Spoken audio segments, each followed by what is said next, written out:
All right, hello everyone and welcome to this special meeting of the Citizens Participation Committee, which will also serve as the public hearing for the 2050 Metropolitan Transportation Plan. This presentation should be being recorded so that we can post it on our social media sites later for people to view. And I would like to note that later on we will be taking comments, but there are also ways that people can comment about this plan outside of just this meeting, and we'll be going over those near the end of this presentation that I'm about to give. So thank you all for your patience, and we do look forward to hearing from any of you throughout the presentation as well. We are live in person in Tippecanoe County Office Building, so people are welcome to come and join us there, as well as give us comments through our live streams on Facebook and YouTube. So with that, I'm going to go ahead and start the presentation. So kind of the first thing I want to go over here is what a Metropolitan Transportation Plan is. If I can get my slides working, that is. So if you just bear with me a second, here we go. Okay, so this is something that is a federally required plan. It's something that anyone in an MPO area has to do, which we are in an area that's designated as an MPO by the governor, and we have been doing these plans since 1978. We update them every 5 years. This plan reaches out to, we say a 25-year horizon. It's really like 27 and a half years since it goes to 2050, but we do kind of round that down to 25 years since that would be the closest 5 years without going over there. And what it does is it kind of presents a high-level view of transportation in the county. And really what we're trying to do with this is make it so that it's part of the comprehensive overall planning and gives us a big general direction that we want to go for the county. And then it is supported by a lot of our other plans and some of our other documents that we publish regularly that give more detail about specifics of some of how we execute some of the things that are in this plan. I'm just going to pause for a second here. It looks like we have someone joining us live in the room. Is this the citizens? Okay. All right, thank you. Sorry about that interruption there. It's part of the thing with trying to juggle a stream as well as a live presentation here. So my apologies for that. So yeah, that's basically what a Metropolitan Transportation Plan is what we've discussed on this slide. So now I'm going to go over some of the key sections that we're going to be going over tonight. We're going to hit some of the highlights from each of these things. There's a lot of information in this plan. We posted a draft of this. The draft was completed on April 29th, and it's over 300 pages long. So I don't think anyone wants to be here for 3 days listening to me talk about this. So I kind of tried to hit some of the high points here. And I'm going to go through all of these different sections one by one to kind of try to give you an overview of some of what we've put in the plan and what we've put in those sections. So the first section is what we call our goals, objectives, and performance measures. So this is sort of the general overall sorts of things that the plan would like to accomplish. So we start with 9 goals, which are listed here. So what we see here is things like improving safety, improving accessibility, making it so that there are multiple ways for people to get around. You'll notice that it talks about transit service, as well as sidewalks, trails, and bicycle lanes. So it's a plan that's focused on more than just getting around, you know, in a personal vehicle, in a car or something like that. It does have some information in there about how people can take transportation in many different ways, or use multimodal transportation, as we would like to call it. That's a term you might see if you've looked at the draft of the plan. And there are several others in there as well that are also very important. We did run a public survey regarding this plan to try to kind of see how important some of these goals were to the public, and the order that they're listed in is the order of importance based on that survey, meaning that improving safety for all users was considered the most important goal from the survey we got, where improving delivery of freight and goods was still important, but relative to these other goals, it was not quite as important. So again, kind of the overview is that goals are what I just talked about on the last slide.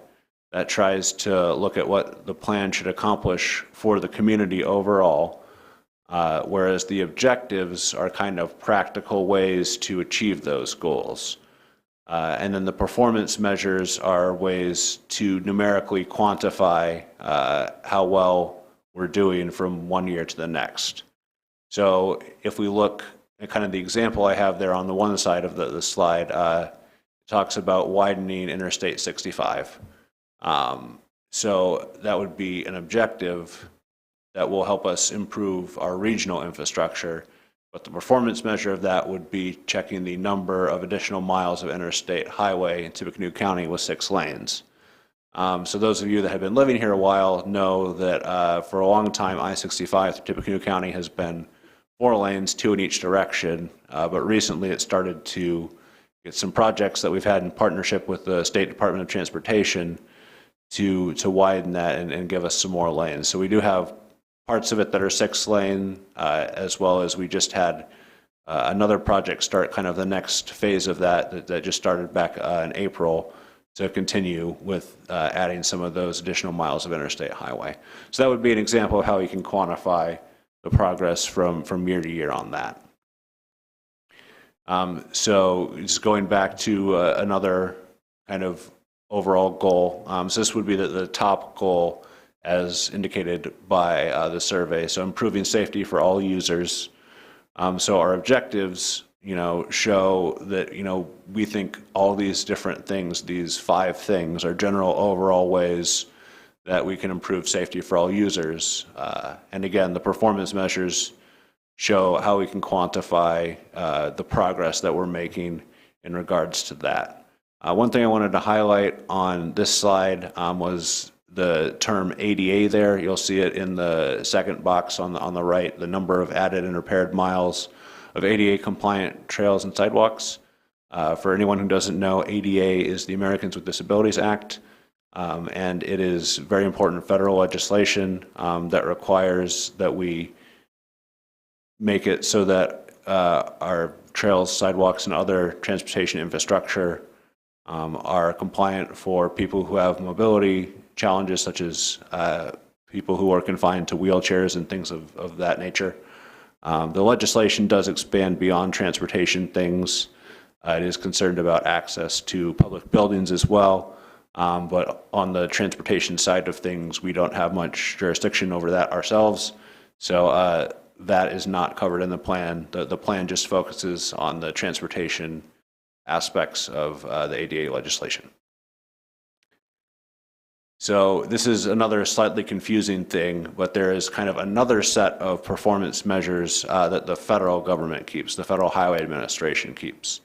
So in 2015, some transportation legislation was passed under President Obama. The FAST Act is what it was called, the Fixing America's Surface Transportation Act. I have a screenshot of the website for it, which is given the source there on the slide as well, if people are interested in looking for more information. But basically what it does is these sorts of performance measures track how well a system is functioning at a statewide level. So the previous performance measures were just for our individual goals here in Tippecanoe County, whereas this is more of a big picture statewide thing. So NDOT is the agency that is primarily responsible for setting up those performance measures here in the state of Indiana.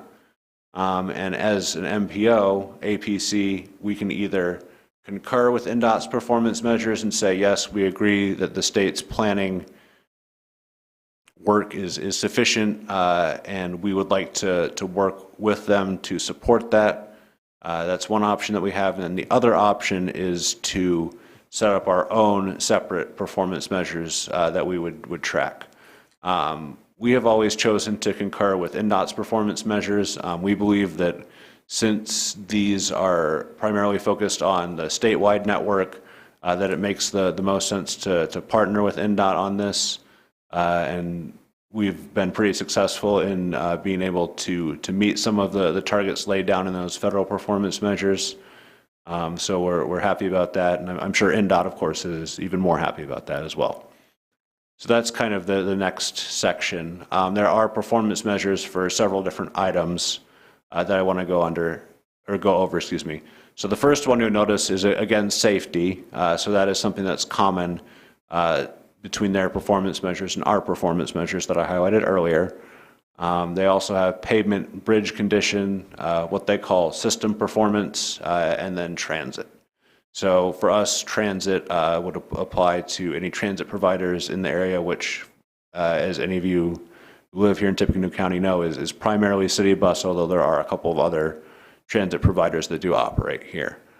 And what I have on the right there of this slide is the state performance, well, the right as I look at it, I guess, the state performance dashboard. So this is something where the Federal Highway Administration kind of has some reporting for some of these performance measures that you can look up if you're interested in getting more information. There are several different links on that screen that you can click on, and you're able to easily go through and get some more information if you're interested. I will say, from my perspective, it's probably something that's a little more interesting to a technical audience, but it is there and it is available in case people are interested in getting some more information. So then the next thing that we looked at in the plan was some of the trends in our community. So the basic overall trend that we've seen is that throughout the years, Tippecanoe County has experienced consistent, steady growth.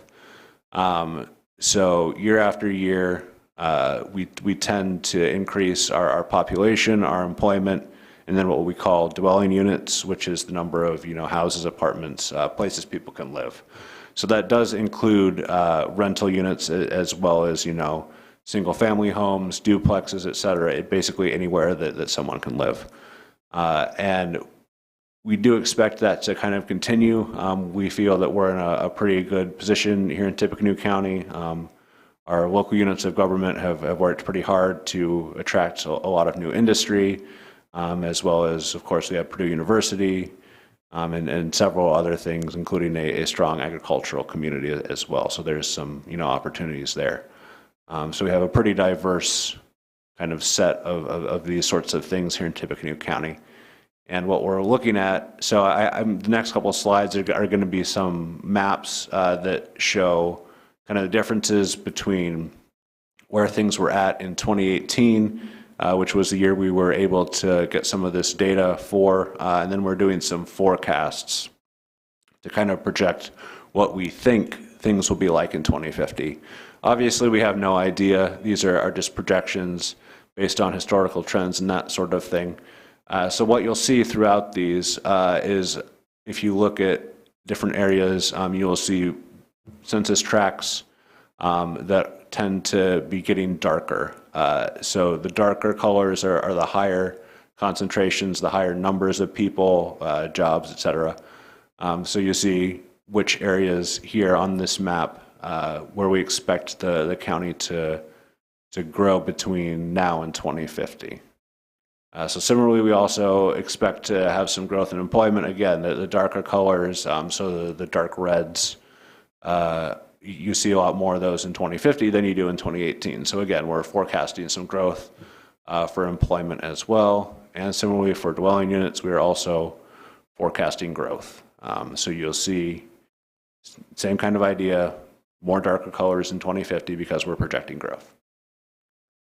So kind of switching to our next topic is what we call asset management. So from a transportation perspective, assets are anything that can help people move around. So that could be anything from roads and bridges to sidewalks, trails, drainage structures, even in some sense could be considered transportation assets. But this plan primarily focuses on roads and bridges from an asset management perspective. and every asset, as we would look at it, has different owners. So I have the primary owners for roads and bridges listed here on this slide. So of course the Indiana Department of Transportation, Tippecanoe County, Lafayette, West Lafayette, as well as some others. So towns like Dayton, Battleground, Clarks Hill, Purdue University also owns some transportation assets. And one thing I want to point out is specifically the bridges. So in Tippecanoe County, all of the bridges that are there are either owned by the State Department of Transportation or by the county. The cities do not maintain any bridges. So as such, in the plan, you will not see any information about the state of bridges in the cities of Lafayette or West Lafayette because they don't own any.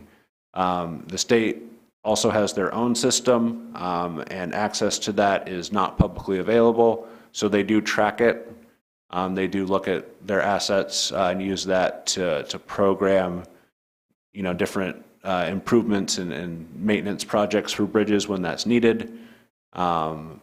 And then I was able to talk to the county highway department and get them to give us some of this information, which is what you see in the graphic on my slide here, showing the condition of all bridges in Tippecanoe County.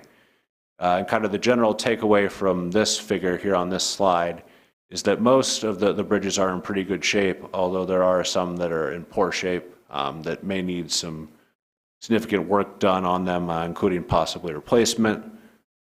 So that is something that we will have to continue to track, and we know that our partners at the County Highway Department are always looking at this as well. And it's something that always does also take a long time in order to get some of these projects together. It's not something that can happen overnight. These bridges are rated from year to year, tracked carefully, and when the county sees that certain bridges are starting to deteriorate into a condition where they might need some maintenance, then they will look at available funding sources and attempt to figure out what the best way is to spend some money to make sure that those get fixed and that they move from some of the poor category up into the good and fair categories. So as far as how that's done, this slide, I will admit, is a little bit dry. But almost all of the jurisdictions use some sort of asset management software, and exactly what software and techniques they use are outlined in the plan for anyone that's interested. Very similar for bridges. Again, bridges are only owned by INDOT and Tippecanoe County. They also use asset management software, and that's kind of outlined in the plan. So if you're really interested, you can look in the draft plan that was posted and see some more information about that. But I'm not going to cover it in too much detail here because I think it's a fairly technical topic that wouldn't be the best use of our time tonight. So the next big one is project funding. So there are lots of potential transportation projects, but we do have a limited amount of funding. I do want to note that this plan considers multimodal projects, so it includes trails and sidewalks. It's not only focused on road projects. The projects are split into several different project lists, and those are available in the plan. I do have a couple of them on my next few slides that I will be going over just to kind of demonstrate and talk about what we see in there. And I do want to note that for INDOT projects, we did communicate with our local INDOT district, which is the Crawfordsville district, and they provided directly a list of projects that they're planning on constructing over the next 5 years. As far as the graphic you're seeing, so what we were looking at with this was trying to track over the years how much funding we have available to contribute toward transportation projects. So not to get too much into the weeds here, but the way that it works is that we get some money allocated to us through basically through the federal gas tax, essentially, as the primary source. And then we, as the Area Plan Commission, kind of supervise how that is distributed between our various jurisdictions. So, 1 year, if the city of Lafayette has a big project, we might give the lion's share of the funding that year to Lafayette, but then the next year, perhaps West Lafayette has something coming up, so it's, their turn, so to speak, to get a project, so they might get most of the money. And then, of course, another year it might be Tippecanoe County. And then there are also some other funding sources that have come up that are not necessarily quite as reoccurring. The plan goes over some of this. Again, it can get a little dry, but the main takeaway is that, we're tracking how much money we have available, projecting how much we can get into the future, including looking at what the newest act signed by President Biden is, the IIJA, and that kind of helps to give us an idea of where we might be going in the future and what we might be able to do in this community. So in order to kind of look at what sorts of projects we might want to do, this was our general process. So we started by kind of looking at all of the potential project lists. So we kind of considered this to be our wish list. So if we had unlimited money and could just do whatever we want, what projects would be helpful for the community just in any capacity. So then we looked and we went through and we worked with the local government engineers to get some cost estimates for those projects. So then we had to kind of bring ourselves back to reality a little bit and do some of that estimation of available funding that I was talking about earlier. And so then once we have, how much things will cost and how much we actually have to spend, then we could get through and say, okay, which of these projects are actually going to give us the most value for our dollars? Which of these are going to create important connections for the community? And then once we had that all sorted out, then we created some lists which are included in the plan, and we mapped some of those projects as well, which is going to be this next slide. So there are 3 maps on this slide. The first one is recommended local projects to complete by 2050. So this is actually a little bit different than what is in the draft plan that was posted on the website. So if you look at the draft plan, you will see a different graphic in there. This is from the most updated version of the plan. We consulted with the Indiana Department of Transportation about this plan, as well as had some people look at it internally. And we kind of wanted to split out that list into a couple different maps. So this map is kind of only part of what you'll see in the plan. There are a couple other maps. We thought it would be a little more clear to split out the maps into one map of projects that we anticipate being able to fund, and another map of projects that we would like to fund, but we don't currently have funding available for. The next map is proposed trails. So that would be where we would like to see trails put in the community. And then the last one is sidewalks. So for the second and third map, the trails and the sidewalks map, those are maps that, we might not necessarily see all of those constructed, and they're very dependent on funding sources, and things might have changed a little bit with the new act. So those are the sorts of things that, again, we would like to see, but we're not 100% sure about. But we have listed them in the plan as areas that would benefit from improvement. Okay, so then our next section is talking about safety. So safety is specifically focused mostly from a transportation perspective on reducing crashes. So obviously, anytime a crash happens and there's a fatality, that is, clearly the worst sort of crash that can happen. But, even crashes that cause significant injuries, if someone, breaks a leg and can't go to work, for example, for, an extended period of time, or even if, the person isn't hurt, but it totals their car, all of those things have significant impact on people's lives. So we want to reduce all of those sorts of crashes. So in order to do that, this part of the plan is kind of a lot of number crunching and data analysis, and we're able to get some data on where crashes are happening in the county from something called the ARIES system, which is what the state police use.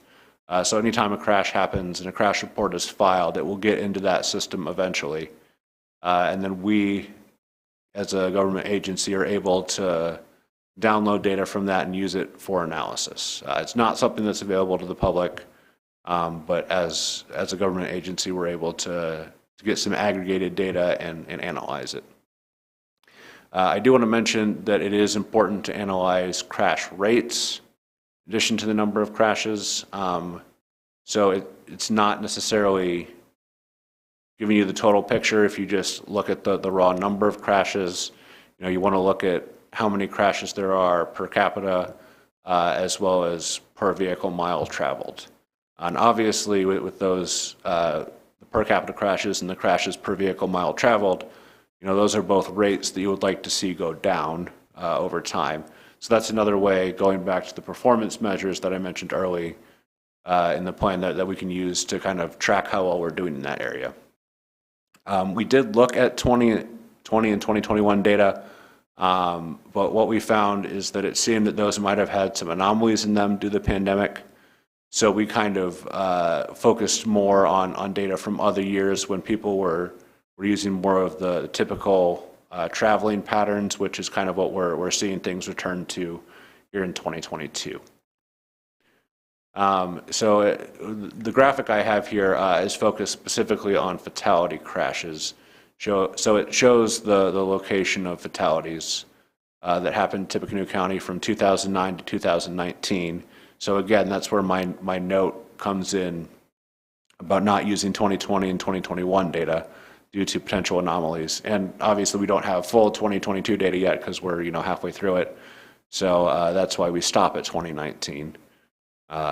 And so kind of when we look at things like this, we see that there are fatality crashes that are spread all throughout the county. So kind of the question we ask ourselves is, well, why do these crashes happen?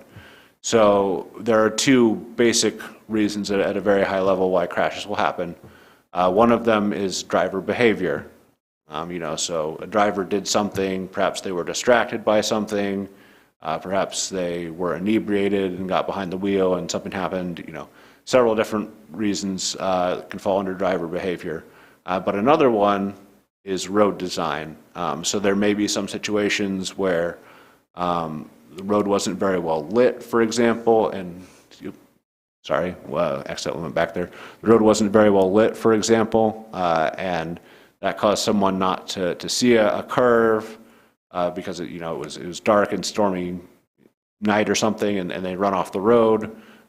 So then there are instances where we can look at the design of the road and say, well, maybe there are some engineering sorts of solutions that we can do to mitigate some of those types of crashes. So then the next question is, okay, so there are several reasons why crashes happen. How do we reduce the number of crashes? So the first one we have there is something we call traffic calming. So what that means is that we try to use engineering and design work to construct roads in such a way that traffic is encouraged to use the road safely.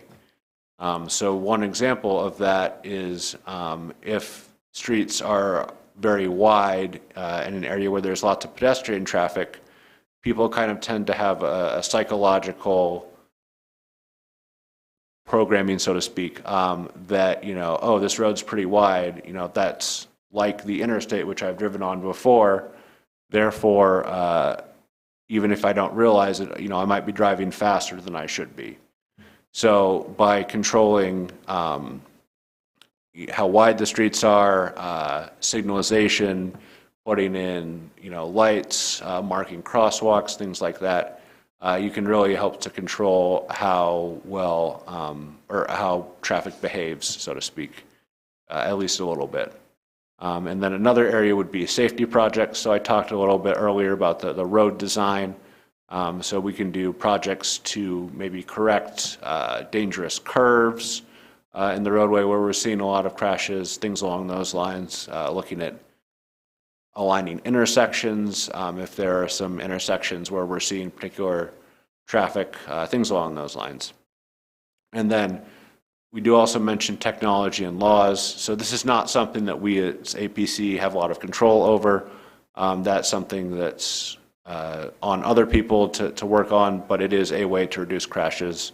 So for the purposes of this slide, I thought I would mention it just for completeness. Okay, so then the next one, this is kind of a new big point of emphasis in this plan specifically, is talking about climate sustainability and resilience. So a couple of the things that I want to highlight from this are harmful emissions, specifically as it relates to air quality, heat islands, and controlling water runoff. So I'm going to go over those in more detail, but I did want to call everyone's attention to the graphic on this slide here. So the 28% number that you're seeing, those are what would be considered the harmful emissions that come specifically from transportation. So obviously, if we can, knock that number down, that's very beneficial for the environment. And, there are, of course, some other sources and other ways that can be used to kind of reduce some of those emissions and become more climate friendly. But those are a little bit out of our purview as the MPO, so that's why we're focusing on the 28% number there, since that's kind of specifically what we as the MPO can have some impact on. So the first one is reducing the harmful emissions like I talked about. So one way to do that is through projects that reduce congestion. So if you think about it, when a car is running, if you have a trip that would take 10 minutes, if the roads are clear and everything is good and it's smooth sailing, then that's great. But if that same trip takes 15 minutes because there's a bunch of traffic on the road and everybody's moving more slowly, then in that case, that's 5 extra minutes where your car is running and you're getting emissions from the tailpipe. So anything that can be done to reduce that impacts of traffic, which we would call congestion, is the term we use there, is obviously beneficial. And one way to do that is to create infrastructure for walking and bicycling. So if people feel that they have viable options where they can take trips in ways other than just hopping in their car, for whatever reason, whether it would be, recreating, going to the store, going to visit someone, going to eat lunch or something, anything we can do to provide, a viable alternative that people can use if they want to, is beneficial from a sustainability perspective. And the last one I have here is tied to the graphic, which is installing refueling stations for alternative fuel vehicles. This one has really jumped up in importance recently because there is some additional funding available for this sort of thing in the new act, the IIJA, that President Biden signed into law. Now, as far as what exactly the mechanisms are for that, the law is still pretty new. So anytime, some new legislation like this gets passed, it does tend to take a little bit for kind of the Federal Highway Administration, state DOTs, and local people to kind of figure out, how exactly is that all going to work? Like, what are the mechanisms for getting, funding for these sorts of things? How can they get installed? What are appropriate locations? What can and can't be funded, et cetera, et cetera. So there are a lot of questions that have to be sorted through to actually get anything installed, but we do have, this map, which is taken from the plan, that does show current electric refueling station locations in Tippecanoe County. And what you'll kind of tend to notice is that there are a few clusters of them. So there's, some on Purdue University's campus, some around I-65 there, and then a few others kind of sprinkled throughout the county. But those are the two biggest concentrated areas currently. Okay, so then the next one is, so there are kind of two separate topics on this slide. So the first one is heat islands. So the idea behind heat islands is that human-made materials absorb more heat than natural landscapes. So because that heat is absorbed, it tends to increase temperature in those areas. It's not going through its natural cycles. So this can lead to things like heat-related deaths or even illnesses, which obviously isn't as serious as deaths, but still not a good thing. But it also leads to increased energy demand. If temperatures are up, that puts more strain on things like air conditioning systems and those sorts of things. So one of the best ways to combat this, at least what we see from the transportation perspective, is to plant street trees. So street trees are very effective. They're a natural way to combat this, and they kind of mix in the desire for us as human beings to build transportation systems with kind of something that's more natural and kind of nature's way to absorb some of that heat and deal with some of those issues. So this plan does not specifically regulate how street trees are planted. That sort of level of regulation is beyond the scope of this plan. It's kind of left to the local jurisdictions to determine exactly how they want to do this. So again, I kind of go back to what I said on the first slide, where what's really important to remember about this plan is that it's very high level, and it makes recommendations, and it leaves some of that minutia to other plans that can really spell that out more specifically. So then the second one is controlling runoff. So water runoff or runoff from roads can get pollutants into bodies of water. So unfortunately, again, that's we don't want those things from the road. We don't want oil that leaked from a car. We don't want the salt that was put down during the winter storms. We want to keep as much of that out of bodies of water as possible. So again, this plan kind of recommends using natural systems, so planting street trees, rain gardens, which are another similar type of system, and vegetated bioswales. Again, very effective natural ways to help combat this issue, and they also give the benefit of being effective in reducing the heat islands as well. So you kind of get a 2-for-1, so to speak, benefits on things like street trees. So one other thing that we're doing specifically related to street trees is the tree canopy study. So local jurisdictions are going to partner with the Environmental Resilience Institute on this. And the tree canopy study seeks to identify location of existing trees. That's kind of the first step.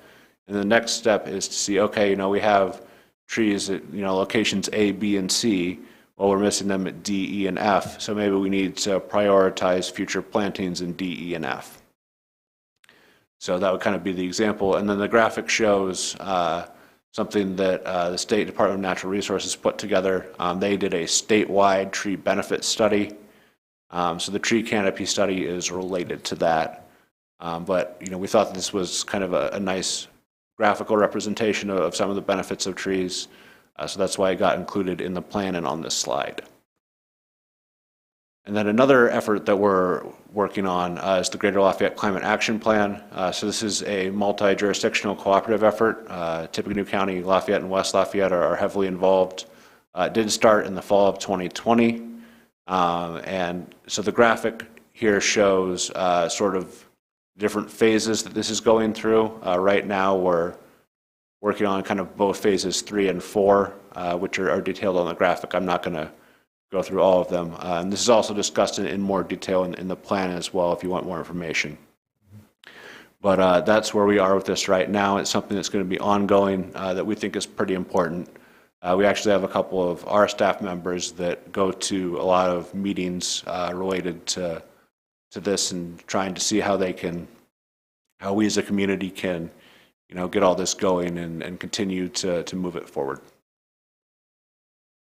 Okay, so then our next thing is bicycle and pedestrian travel. So I talked earlier about how reducing congestion of vehicles was beneficial, and one way to do that is to create more sidewalks and trails and those sorts of things. So I'm going to start by talking about trails. So there are some local jurisdictions that do have formal trail plans. So Lafayette and West Lafayette both have some form of a trail plan that's already in place. We have been approached by some members of the Battleground Town Council about creating their own formal plan. So we're starting to see some interest from the towns as well, which is really cool. We're glad to see that some of those folks are interested in seeing what they can do in their area where they live to work on this. And then one of the biggest efforts that's kind of not only a countywide effort, But, you know, an effort that goes through several counties is what's called the Big Four Trail. This is a cooperative effort between several jurisdictions. So if you'll notice, this route that I have shown on the graphic here, the proposed Big Four Trail route, goes through several different parts of the county. It goes through, you know, kind of Clark's Hill down in the south there. It'll go through Lafayette, through West Lafayette, up through Battleground, and then we'll eventually continue up into Carroll County into Delphi. So a master plan has been completed. That's what this graphic is taken from, is from the master plan for the Big Four Trail. There are also several other counties in the state that this will run through once it's totally completed. Some of those counties are a little farther along than we are. We're kind of just starting our part of this. But eventually, once it's completed, people can take a trip, you know, from one county to another just along this one trail. So it's a very exciting project, and we wanted to kind of highlight it in the plan. And again, there's more information about some of the specifics in the plan, as well as kind of a link to where you can find more information about the plan itself. Okay, so another thing that we see is U.S. bike routes. So these are a system of interconnected routes that travel across state lines. So you'll see Indiana kind of in the middle of this graphic there, and it shows some of the routes that are currently in play, as well as some proposed routes, which are the dashed lines. And the one I want to kind of try to call your attention to is U.S. Bike Route 37. So the plan does mention more about this, but this is a north-south route from Michigan to Indianapolis. And it is a dotted line, so it is not a finalized route by any means, but it's going through the process of becoming finalized. So once that's complete, people who are interested in taking, especially in taking long cycling trips, will have access to that. So then our next kind of component would be transit. So City Bus, of course, is the primary transit provider in Tippecanoe County. So this map shows their service area is approximately 74 square miles. So, you know, it doesn't go all the way out to the farthest reaches of the county. It is focused, you know, kind of around the core parts of the cities of Lafayette and West Lafayette. And I do want to highlight that City Bus performs very well in comparison to other transit systems in the state. There is a whole section in the plan that, you know, explains what they're doing and why they perform so well, and how they are really leaders, I would say, in comparison to a lot of other systems in the state. So kind of the next thing I want to focus on with City Bus is these two things. So specifically the map where it says City Bus and talks about stops that are not located adjacent to sidewalks and trails. So there are some stops where if people have to wait, they're kind of just waiting where they're waiting. There may not be shelters there for people to wait if there's rain or snow, which of course, you know, we deal with in the winter. There may also not be even sidewalks or concrete pads for people, which is certainly something that's concerning. So we've kind of partnered with City Bus to look at some of the stops where there might be issues, which are highlighted as the kind of those blue dots on the map there, and saying, okay, well, what can we do to kind of make it so that waiting at some of those stops is something that's better, something that's more friendly for people that want to use transit. So again, kind of the overall idea is to make it so that it's easier and more accessible for people to use transit if they want to. It's kind of about giving them more choices. Okay, so I did also want to talk about kind of the public outreach for this. I apologize, I'm getting some feedback here, so let me just pause for a second and see if I can fix this.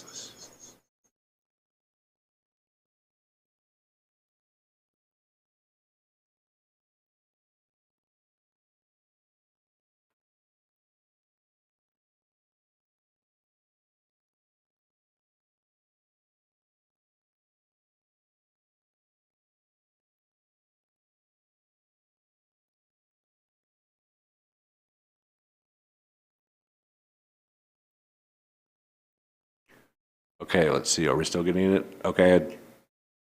Nope, there it is. Okay.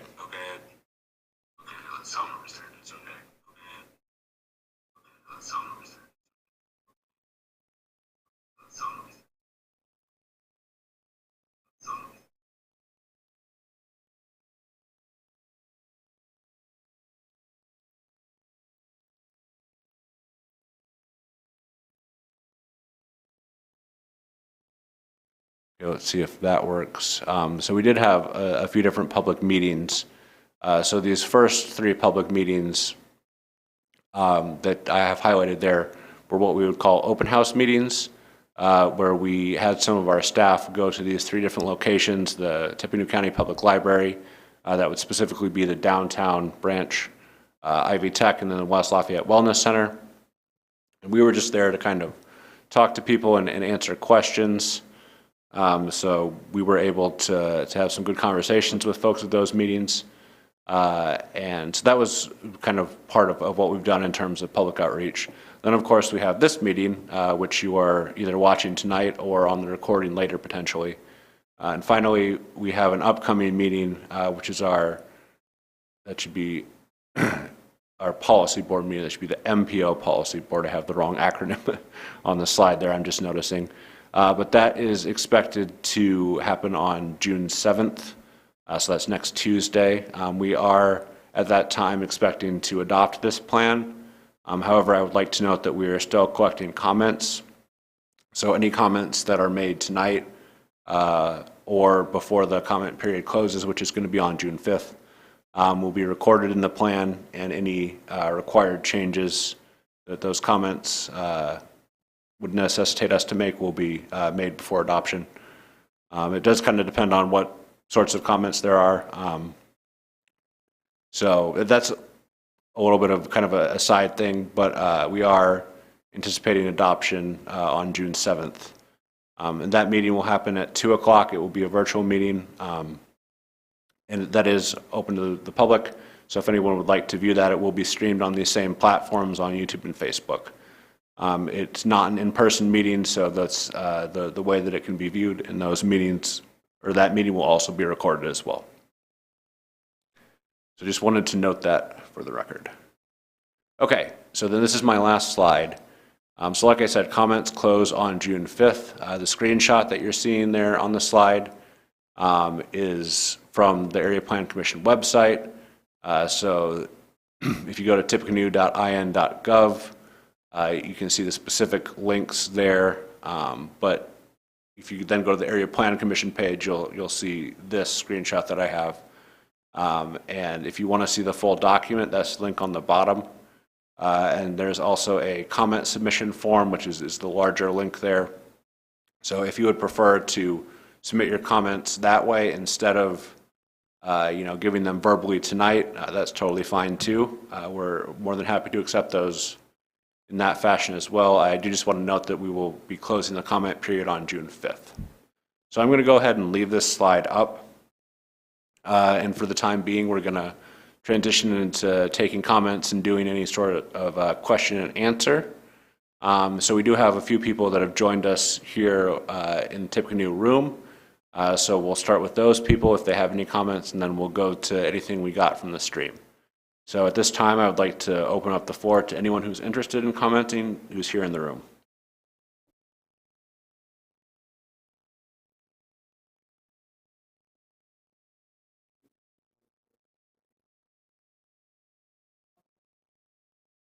Yeah, up there at the podium. Sure. I just had a question if 43 in the part that's in Tippecanoe County, if anything's planned. I didn't look like there was anything planned for that in the future. Yes, so the question was about State Road 43 in Tippecanoe County, specifically the northern part. So that is a road that's owned by the State Department of Transportation. So any future projects that would happen on that road would be kind of their prerogative to decide on. And they have a very detailed process that they go through when kind of looking at different roads statewide to try to decide which ones they might perform some projects on. So that's something that we would encourage you to contact the State Department of Transportation about specifically if you're kind of interested in more information about that. Okay, that's where, we just want to know if we have property there, what the future is, that's all. So you just go to the State Department of Transportation. Yes, so NDOT does have a website where they have a general contact. They call it NDOT for you. You can, fastest way to find it might be to Google it, but they do also have a phone number as well if you would prefer to call. And as far as State Road 43, the likely things that could potentially happen at some point in the future that, we don't necessarily know if they will or wouldn't happen, but they might look at adding some more lanes, making that road wider if they feel like, there's a bunch of traffic on it and it needs to be improved. They might look at changing around some of the geometry of that. There are, a few curves in the road they might look at. So those are all possibilities, but at this time, as far as I know, the state DOT does not have any plans for that. So that would be something that they would, have to, do some engineering studies on and that sort of thing to take a look at. One more question I just realized. My son is trying to move the mailbox from one side of the road to the other, and he was told he needed to go to NDOT. That wouldn't be you to find out, to make sure he does it right? So he already went to the post office, and they said they could, because the route goes up and down, so they don't have to change. Right. So, yeah, the question was about moving a mailbox and what the process was for that. Yeah, so since it's on a state highway, again, I would look to NDOT for that, since it wouldn't be You're not NDOT. No. Yeah, so that would be a question for them as to how to that. So it wouldn't be a change of address the way you're describing it, so it wouldn't have to go through the post office like you were talking about. But yeah, NDOT would have to look into that.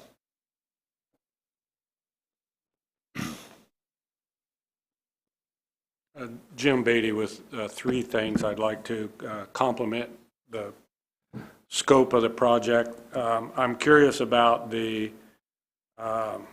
effectiveness, which I think they are effective, but you have the statistics on roundabouts. They seem to really let the traffic flow. Once people are trained that it's not a four-way stop, they tend to flow pretty good. But I've noticed a lot of them probably should be a little bigger because of the semis hauling grain, and I'd like the plan to think about that. The second thing is smart highway technology. Do you address that in the plan and the potential use for that? I think we already have 231 is smart from airport somewhere. Is that part of the plan? And then thirdly, how autonomous vehicles might change our transportation plan by 2050, particularly drop-off and pick-up places. I have high hopes as I grow older that autonomous vehicles will let me maintain mobility when, that way my kids won't have to take my keys away from me, you see. So those three things I think your plan should address is the addition where possible of roundabouts, smart technology in the highways, and adapting our transportation system to autonomous vehicles. Yes, so those are all excellent points. So I'm going to sort of actually address those backwards. So yeah, starting with the autonomous vehicles, there is a section in the plan about that. It is a little bit brief because that's still such an emerging area. There's not too much that we can put into place in terms of, planning at this point, but we did want to put in a mention in there that it's something that we're watching and something that we're monitoring and something that we would like to see some partnerships continue to form here locally as technology continues to advance in that area. And I do want to use this opportunity to point out that, so we do update this plan every 5 years.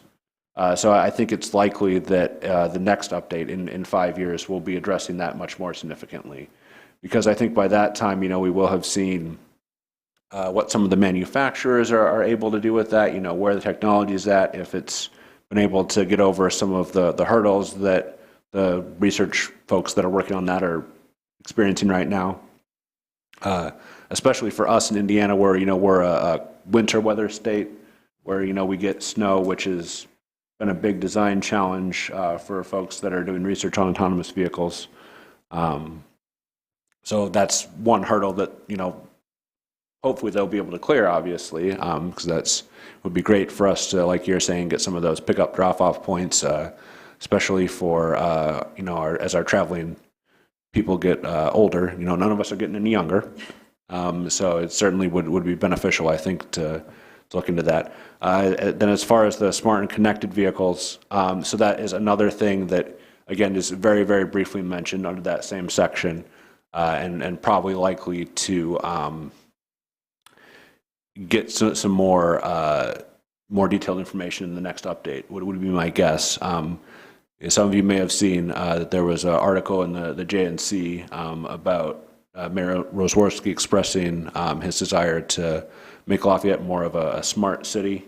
And then as well as you mentioned, the 231 corridor, where Purdue University has some infrastructure that they put into place there, which is another significant thing that, it is kind of, on the starting levels right now that may be growing as we get into the future. And then, so going back, that's two of them. So then your first question about roundabouts. So kind of what studies have shown in general is that roundabouts are very effective as long as the volumes aren't too high. So there's kind of like a threshold point where if you get too many vehicles trying to go through there, then, you get long queues and you get people backing up.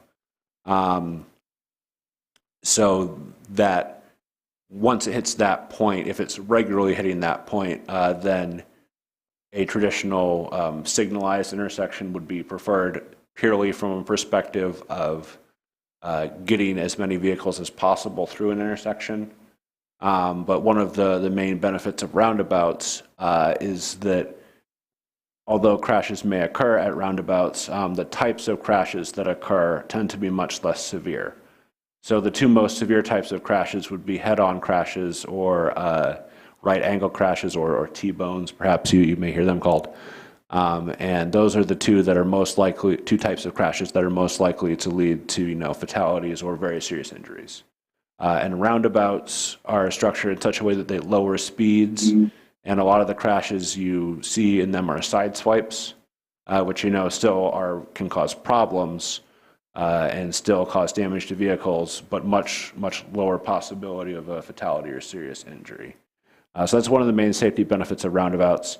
And then as far as the physical space needed for them, that's where some freight planning is very beneficial.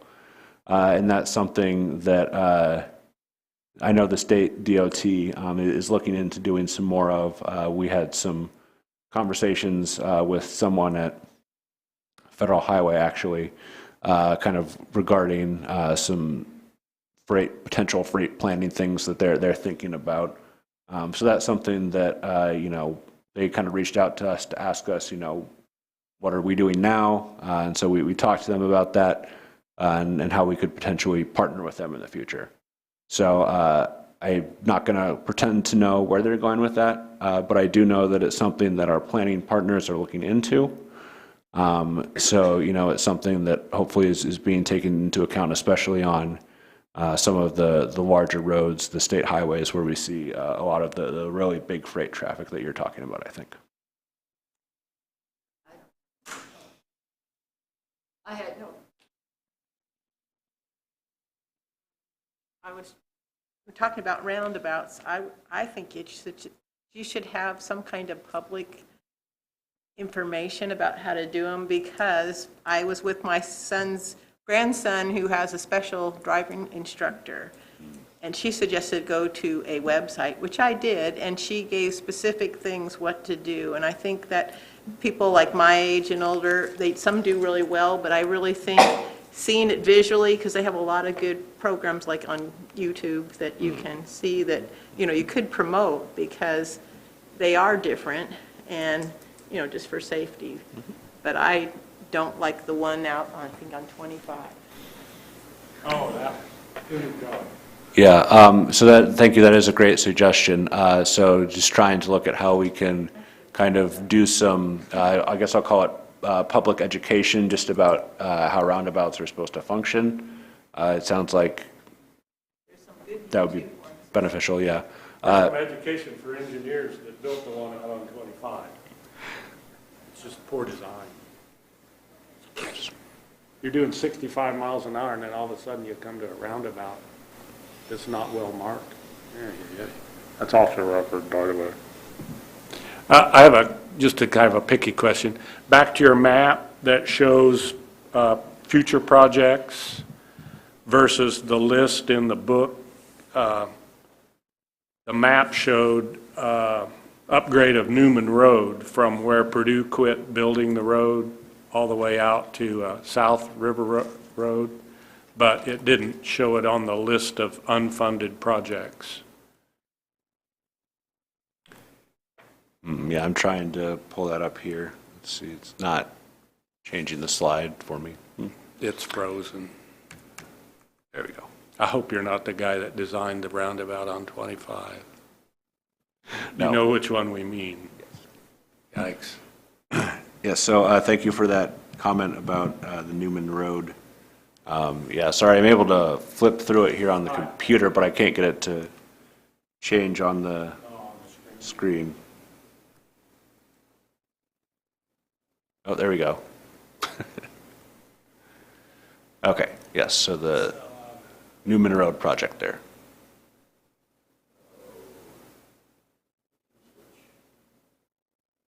You're probably looking on the far left. Yeah, there's an upgrade there from where Purdue quit around, but I did not see it on the listed projects. So I hope it gets listed as unfunded, so at least it'll be considered. Yep. Yeah, we'll look into that. On the trail side, Purdue built a trail then from Newman Road down to the sod plant and over. And if you simply just would follow the fence around the airport, you could get down to Fort Weotenon without going back out on Newman Road until you get past the fire station. Okay, very good. That's already half built by Purdue. Right. Yes. So just in case anyone didn't catch that, that was a comment about an existing trail near Newman Road that Purdue has already built, and a suggestion to extend that to be able to get some connectivity down to Fort Weotenon, which is a good suggestion. Thank you. Are there any more comments in the room?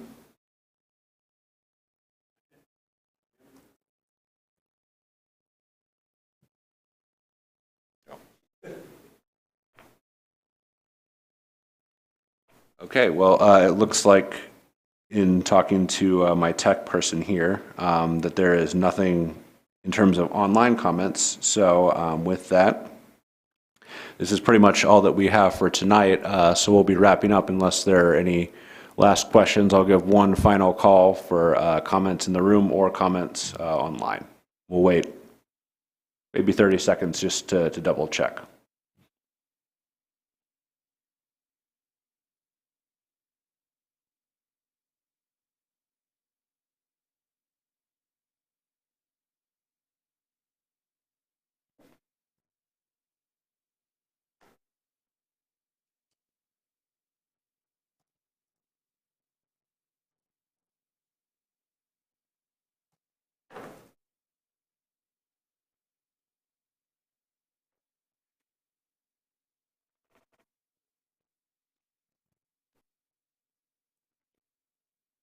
Okay, so I'm going to kind of just fill some time here so we don't have some totally dead air and mention that, so this is one of our Citizens Participation Committee meetings. So normally this is the second Wednesday every 3 months, but we moved this one up because of the deadline we have for finalizing this plan. So the next one will be in September, second Wednesday, and that will actually be at 6 o'clock. So just wanted to mention that. So with that, I'm not seeing anything from our tech person about any comments online.